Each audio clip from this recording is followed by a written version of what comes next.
നിങ്ങൾ ഇന്ന് വായിക്കുകയും കേൾക്കുകയും ചെയ്യാൻ പോകുന്നത് അസുരവിത്ത് എന്ന നോവലിൻ്റെ 39-ാം ഭാഗമാണ്. രചനയും അവതരണവും ഇമ്മാനുവൽ.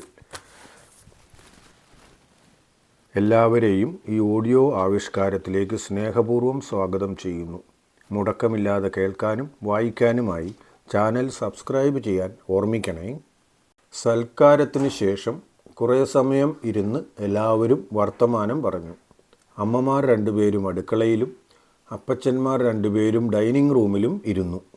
കാർന്നോന്മാർ സംസാരിക്കുന്ന സമയത്ത് റിൻസിയും എലിസബത്തിൻ്റെ മുറിയിലേക്ക് പോയി. പ്രധാനമായും അവളുടെ ലക്ഷ്യം എലിസബത്തിൻ്റെ ഇനിയുള്ള പരിപാടി എന്ത് എന്നറിയുകയായിരുന്നു. ഇതുവരെ അവൾ ഒരു കോളേജിലും അഡ്മിഷൻ എടുത്തതായി അറിയില്ല. ഏതായാലും പഠനം അവൾ മതിയാക്കും എന്ന് തോന്നുന്നില്ല. കാരണം പഠനം മതിയാക്കിയാൽ പിന്നെ അവൾക്ക് ഇതുപോലെ സൊള്ളിയടിച്ച് നടക്കാൻ കഴിയില്ലല്ലോ. അങ്ങനെ എങ്ങാനും വന്നാൽ അധികം താമസിയാതെ ലോനപ്പൻ ചേട്ടൻ അവളെ പിടിച്ച് ആരെയെങ്കിലും കൊണ്ട് കെട്ടിക്കും. അതോടെ പെണ്ണിൻ്റെ പിടപ്പ് നിൽക്കുകയും ചെയ്യും. അതുകൊണ്ട് ആ സ്ഥിതി മുന്നിൽ കണ്ട് അവൾ എവിടെയെങ്കിലും അഡ്മിഷൻ മേടിച്ചെടുക്കാനാണ് സാധ്യത.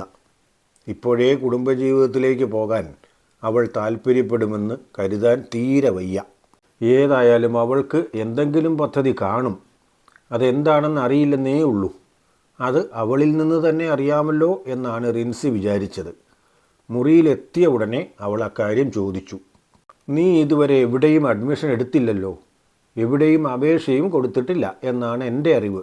പഠനം ഇതോടെ മതിയാക്കാനാണോ നിൻ്റെ പരിപാടി? എന്നിട്ട് കുടുംബജീവിതത്തിലേക്ക് ഉടനെ തന്നെ കയറാനാണോ?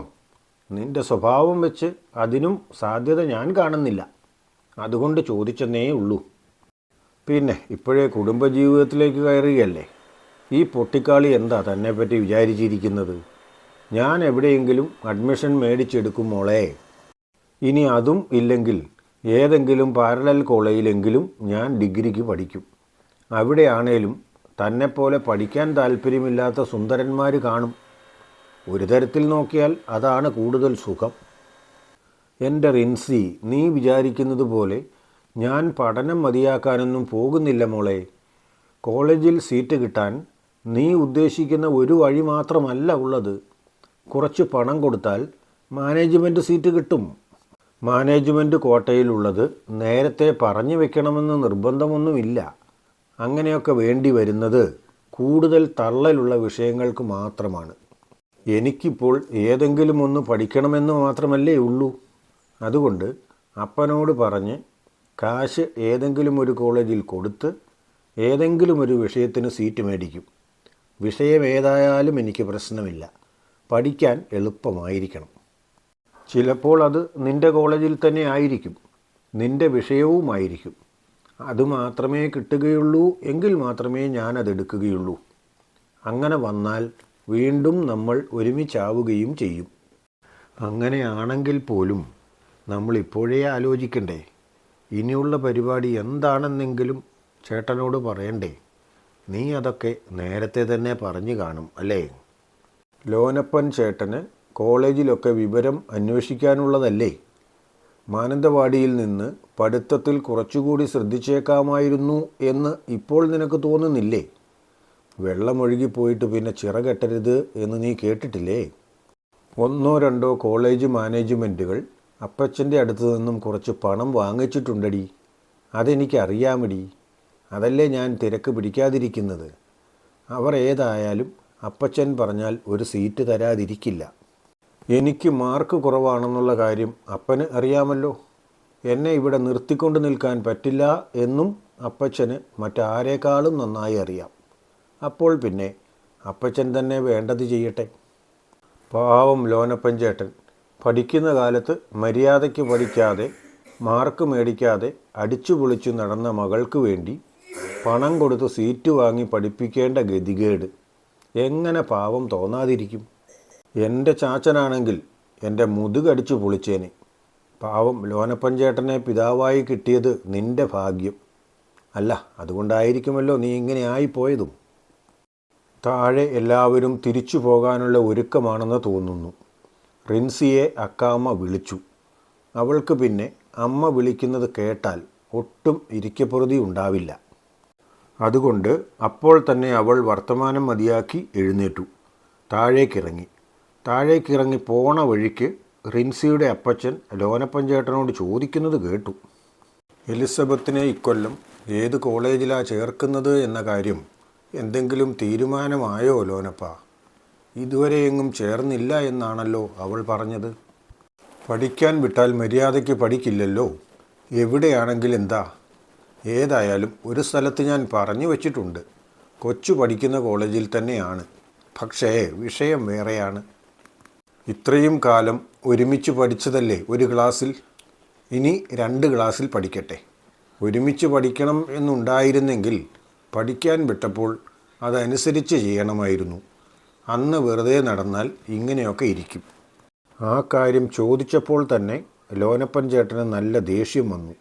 ചെറിയാച്ചൻ്റെ അടുത്ത് ദേഷ്യപ്പെടാൻ പറ്റാത്തതുകൊണ്ട് മാത്രം മയത്തിൽ പറഞ്ഞു എന്നേ ഉള്ളൂ. ഇനി നമ്മൾ ഇറങ്ങിയില്ലെങ്കിൽ അവിടെ എത്തുമ്പോഴേക്കും വൈകും. വെറുതെ യാതൊരു കാര്യവുമില്ലാതെ നമുക്ക് താമസിക്കേണ്ടതില്ലല്ലോ. രാത്രി യാത്ര കഴിയുന്നത്രയും ഞാൻ ഒഴിവാക്കുകയാണ് ലോനപ്പ. അതുകൊണ്ട് ഞങ്ങൾ ഇറങ്ങിയേക്കാം. അടുത്ത തവണ വരുമ്പോൾ ഞാൻ ഇവിടെ കയറിക്കൊള്ളാം. കൊച്ചിൻ്റെ കാര്യം ഞാൻ പറഞ്ഞത് ഓർമ്മ വേണം. നിൻ്റെ ശ്രദ്ധ കൂടി വേണം. അതൊന്നും പ്രത്യേകം പറഞ്ഞ് ഓർമ്മിപ്പിക്കേണ്ട കാര്യമില്ല. അതെല്ലാം എൻ്റെ കൂടെ ഉത്തരവാദിത്വമായിട്ടാണ് ഞാൻ കാണുന്നത്. നീ കൂടുതൽ പറയാൻ നിൽക്കാതെ അങ്ങ് പോയേച്ചാൽ മതി. ഉടനെ തന്നെ അവർ അവിടെ നിന്നും പോന്നു. വഴിക്ക് തടസ്സങ്ങളൊന്നും ഉണ്ടായില്ല. വണ്ടി നല്ല വേഗതയിൽ ഓടിക്കാൻ കഴിഞ്ഞതുകൊണ്ട് സന്ധ്യയോടുകൂടി അവർ വീട്ടിലെത്തി. ചെറിയാച്ചൻ്റെ ഫിനാൻസ് കമ്പനി നാൾക്ക് നാൾ അഭിവൃദ്ധി പ്രാപിച്ചുകൊണ്ടിരുന്നു. അവിടെ ഡെപ്പോസിറ്റ് ചെയ്യുന്നവർക്ക് മറ്റെല്ലായിടത്തും നിന്നും ലഭിക്കുന്നതിനേക്കാൾ കൂടുതൽ പലിശയും കിട്ടി. മറ്റ് സ്ഥാപനങ്ങൾ നൽകുന്ന പലിശയെപ്പറ്റിയും അവർ അന്വേഷിക്കുന്നുണ്ടായിരുന്നു. അതിലും കൂടുതൽ പലിശ കൊടുക്കുന്നതിൽ അയാൾ എപ്പോഴും ശ്രദ്ധിച്ചിരുന്നു. അതുകൊണ്ട് ധാരാളം ആളുകൾ ഡെപ്പോസിറ്റ് ചെയ്തു. ഡെപ്പോസിറ്റ് വരുന്നതിനേക്കാൾ കൂടുതൽ ആവശ്യക്കാർ ലോണിന് ഉണ്ടായിരുന്നു. 2 കാര്യങ്ങളും ഒരുപോലെ നടന്നപ്പോൾ ഫിനാൻസ് കമ്പനിയുടെ ലാഭവും കൂടിക്കൊണ്ടിരുന്നു. ഫിനാൻസ് പച്ച പിടിച്ചപ്പോഴേക്കും ചെറിയാച്ചന് ജ്വല്ലറിയോടുള്ള താല്പര്യം കൂടി.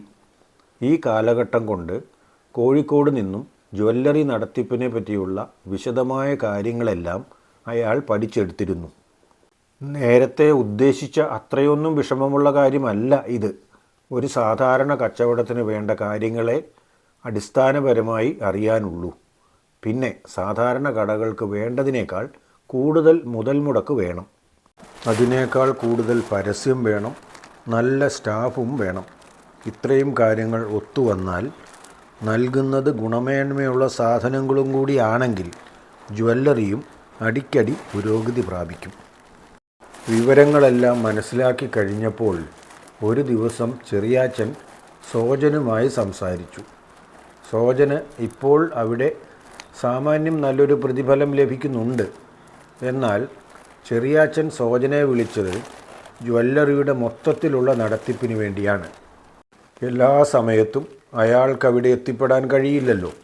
അപ്പോൾ എല്ലാ കാര്യങ്ങളും അറിയാവുന്ന ഒരാൾ അവിടെ ഉണ്ടെങ്കിൽ, അതും വിശ്വസിക്കാവുന്നയാളാണെങ്കിൽ തീർച്ചയായും അതൊരു നേട്ടമായിരിക്കും. ആ നേട്ടമാണ് സോജനിലൂടെ ചെറിയാച്ചൻ മനസ്സിൽ കണ്ടത്. എന്നാൽ സോജനെ സംബന്ധിച്ചിടത്തോളം ഇപ്പോഴുള്ള സ്ഥലത്ത് തന്നെ ജോലി ചെയ്യണമെന്ന് യാതൊരു നിർബന്ധവുമില്ല. ഇപ്പോൾ ഉള്ളിടത്തു നിന്ന് കിട്ടുന്നത് കൊണ്ട് കഷ്ടിച്ച് ചെലവ് കഴിഞ്ഞു പോവുകയേ ഉള്ളൂ. അതിനേക്കാൾ കൂടുതൽ പുതിയ ജ്വല്ലറിയിൽ നിന്ന് കിട്ടുമെങ്കിൽ അതിനേക്കാൾ അല്പം കൂടുതൽ അധ്വാനിച്ചാലും സാരമില്ലായിരുന്നു. തൻ്റെ കാര്യങ്ങളെല്ലാം ഭംഗിയായി നടന്നു കിട്ടിയാൽ മതി. ഈ സാഹചര്യമായതുകൊണ്ട് ചെറിയാച്ചൻ ഓഫർ പറഞ്ഞതുപോലെ കൂടുതലൊന്നും ആലോചിക്കാതെ സോജൻ സമ്മതമറിയിച്ചു. അങ്ങനെ മൊത്തത്തിലുള്ള നടത്തിപ്പിനുള്ള ആളായി. അതോടെ സോജൻ്റെ തന്നെ ഉത്തരവാദിത്വത്തിൽ മിടുക്കരായ വിൽപ്പനക്കാരെയും നിയമിച്ചു. കാര്യങ്ങളെല്ലാം വളരെ പെട്ടെന്ന് മുൻപോട്ട് പോയി. പണത്തിന് പ്രത്യേകിച്ച് ഒരു ബുദ്ധിമുട്ടുമില്ലാത്തതുകൊണ്ട് വെറും 2 മാസത്തെ വ്യത്യാസത്തിൽ, അതായത് ഫിനാൻസ് കമ്പനി തുടങ്ങി 2 മാസം കഴിഞ്ഞപ്പോൾ ജ്വല്ലറിയും തുടങ്ങി. അങ്ങനെ മാനന്തവാടിയിൽ പുല്ലാങ്കുളം ഫിനാൻസിയേഴ്സും പുല്ലാങ്കുളം ജ്വല്ലറിയും എല്ലാവരുടെയും ശ്രദ്ധയെ ആകർഷിച്ച് ഉയർന്നു വന്നു. അതോടെ മാനന്തവാടിയിലെങ്ങും ചെറിയാച്ചൻ അറിയപ്പെടുന്ന വ്യക്തിയായി മാറി. ഇഷ്ടം പോലെ പണമുള്ളയാൾ എന്നാണ് എല്ലാവരും ചെറിയാച്ചനെപ്പറ്റി പറഞ്ഞിരുന്നത്. ജ്വല്ലറിയുടെ ഡിസൈനിനെപ്പറ്റി ഒന്നും ചെറിയാച്ചന് കാര്യമായി അറിവില്ലായിരുന്നു. അതുകൊണ്ട് സോജൻ്റെ മനസ്സിലെ പ്ലാൻ അനുസരിച്ച് തന്നെ ജ്വല്ലറി ഡിസൈൻ ചെയ്തു. ഏറ്റവും തൃപ്തികരമായ വിതരണക്കാരിൽ നിന്നാണ് ആഭരണങ്ങൾ കൊണ്ടുവന്നത്. സോജൻ്റെ തൃശ്ശൂരുള്ള സുഹൃത്താണ് ജ്വല്ലറിയിലേക്ക് വേണ്ട ആഭരണങ്ങൾ എത്തിച്ചു കൊടുത്തത്. ആഭരണങ്ങൾ മൊത്തമായി കൊണ്ടുവന്ന് കൊടുക്കുകയാണ് ചെയ്യുന്നത്. വിറ്റ് കിട്ടുന്ന പണം ഒരു പ്രത്യേക തീയതിക്കുള്ളിൽ അവർക്ക് കൊടുത്താൽ മതി.